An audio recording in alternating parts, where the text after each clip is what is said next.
Offensive Rookie of the Year. I actually thought long and hard about this.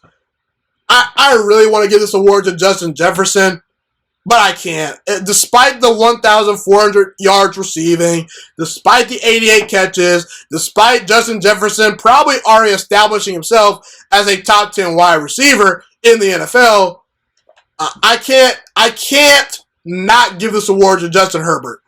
And why do I give the edge to Justin Herbert over Justin Jefferson? When it comes to playing the quarterback position, in order for you to put up great numbers, in order for you to have a lot of success and win ball games, your supporting cast matters, okay? And Justin Herbert was putting up MVP level numbers and winning games in spite of the roster around him. I understand that he had pretty solid wide receivers. You know, Keenan Allen's one of the best wide receivers in all of football. Mike Williams, when healthy, is pretty good. Jalen Guyton sort of came on this year, but the Chargers had every reason to not be a competitive football team this year. They had multiple injuries. Their offensive line was in shambles. And overall, they just weren't a well-coached football team. And they weren't as talented as some of the other teams out there. And no matter what the offensive line looked like, no matter what wide receivers were out there, no matter what plays were being called, Justin Herbert rose above those plays and was able to execute that offense at a high level and really dominate and win games in spite of the Chargers roster. Justin Herbert, to me, just had the greatest rookie season for a quarterback in NFL history. Deshaun Watson, a couple of years ago, when he burst onto the scene as a rookie, he was on pace to have the greatest rookie season ever, but I think Justin Herbert, he gets the title for greatest rookie season of all time. We're talking 4,336 yards, 31 touchdown passes, 10 interceptions, 98 passer rating, a 66% completion percentage. This guy went toe-to-toe with Patrick Mahomes and Tom Brady, gave them a fight, and those two quarterbacks are in the Super Bowl this year. And Justin Herbert went wire to wire and throw for throw with both those guys. So I got to give it up to Justin Herbert. I did not expect Justin Herbert to come out looking this good. I worried about Justin Herbert based on his film at Oregon. I was saying to myself, I don't know if this is going to work, and it's working so far. So congratulations to Justin Herbert.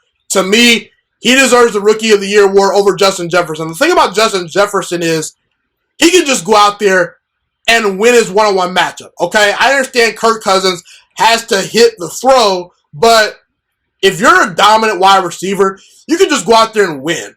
Okay, if you're a talented quarterback, we've seen so many times bad rosters cause quarterbacks to go into the tank. Look at Carson Wentz this past year. Carson Wentz's roster was horrible, and as a result, Carson Wentz became a horrible quarterback. So, for those reasons, that is why I'm voting Justin Herbert the Offensive Rookie of the Year for the 2020 season over Justin Jefferson. I'm sorry, you Vikings fans. Look, I tried to come up with ways to give it to Justin Jefferson, but I just can't do it. I really put a lot of thought into this, so I don't want people to think that I'm just picking Herbert because he's a quarterback.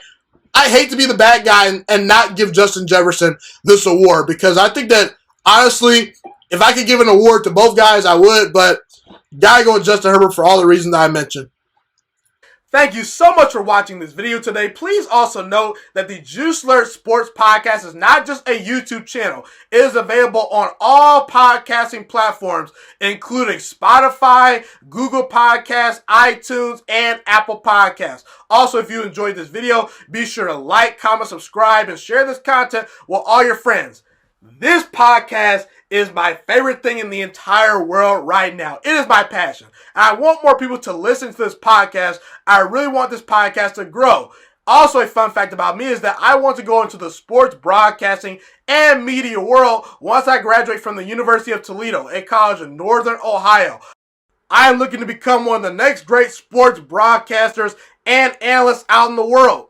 And I potentially would like to start my own network if this podcast really truly grows. Or if I fall short of that goal, I would love to work for a big-time network like ESPN or Fox Sports 1. I am open to all networks. So if you believe in my dreams and you see or hear my passion through the screen, be sure to tell all your friends about the Juiciest Sports Podcast. Stay motivated, you guys. Have a God bless day, and I'm out.